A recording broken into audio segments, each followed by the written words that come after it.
Hey guys, and welcome to topic 2, the dangers and effects of cyberbullying. So the dangers and effects of cyberbullying. Cyberbullying has a unique concern in that it can be persistent.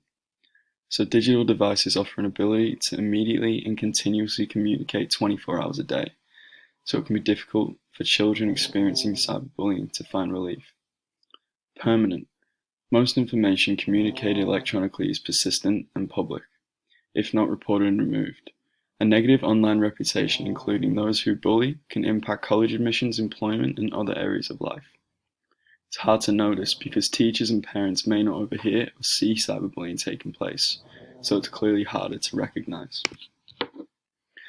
So a quote from Martinelli in 2017, cyberbullying can be more dangerous than traditional forms of bullying.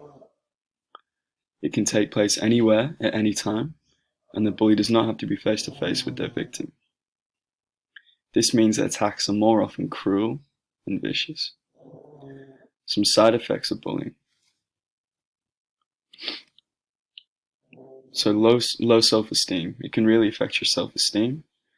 It can affect your family time, your social life, refusing to go to school even, creating excuses to stay at home. Keeping mobiles and laptops hidden from family and friends. Weight loss can affect your weight, your physical appearance. Any new marks on the skin, which maybe suggest self-harming behaviors, can also be linked to cyberbullying. So cyberbullying is also, in some serious cases, a crime. If you're using a phone or the internet in a menacing, harassing or offensive way, there's actually a national law that makes it a crime to use the phone or internet in a menacing, harassing or offensive way.